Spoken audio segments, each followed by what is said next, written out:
बच्चों, आज हम गणित में त्रिभुज व उसके प्रकार के बारे में बताएंगे। सबसे पहले त्रिभुज, तो ये सारी जो आकृति दिखाई गई है ये त्रिभुज ही है। तो त्रिभुज किसे कहते हैं? तीन भुजाओं से घिरी हुई बंद आकृति को त्रिभुज कहते हैं, जिसके तीनों कोण का योग 180 डिग्री होता है। त्रिभुज का वर्गीकरण, त्रिभुज का दो आधार से वर्गीकरण होता है। पहला भुजा के आधार पर तीन होगी ये, और दूसरा कोण के आधार पर, ये कोण के आधार पर होगी। भुजा के आधार पर भी तीन प्रकार की होती है। सबसे पहले विषमबाहु त्रिभुज, उसके बाद समद्विबाहु त्रिभुज और उसके बाद समबाहु त्रिभुज। विषमबाहु त्रिभुज, विषम क्या होती है? असमान। बाहु होती है भुजा जिसकी तीनों भुजाएं असमान हो, यानी समान ना हो। ये 14 सेंटीमीटर, ये 13 सेंटीमीटर, ये 10 सेंटीमीटर, तो ये विषमबाहु त्रिभुज होगी।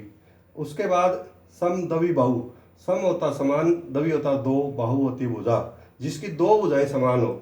ये 10 सेंटीमीटर, ये भी 10 सेंटीमीटर है, तो ये दोनों समान है, तो समद्विबाहु त्रिभुज होगी।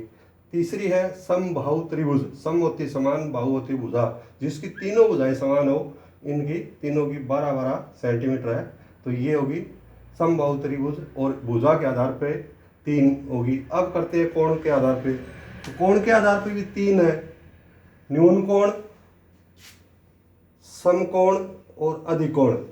सबसे पहले करते हैं न्यून कोण। न्यून कोण होता क्या है? न्यून कोण उसको कहते हैं जो समकोण से कम हो, कम का कोण उसको न्यून कोण कहते हैं। इसके तीनों कोण ही समकोण से कम है, यानी 60-60 डिग्री के है, तो ये न्यून कोण त्रिभुज होगी। उसके बाद समकोण, समकोण किसे कहते हैं?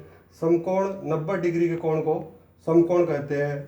त्रिभुज में एक 90 डिग्री का कोण होना चाहिए, तो ये 90 डिग्री का कोण है, तो ये समकोण त्रिभुज होगी। उसके बाद होगी अधिक कोण त्रिभुज। अधिक कोण किसे कहते हैं? 90 डिग्री से ज़्यादा और 180 डिग्री से कम हो, उसे अधिक कोण कहते हैं। ये 130 डिग्री का एक कोण है, तो एक कोण 130 डिग्री का है, अधिक कोण होगा, तो ये अधिक कोण होगी। तो हमने आज त्रिभुज और उनके उसके प्रकार और कितने प्रकार से वर्गीकरण होता है ये किया है हमने।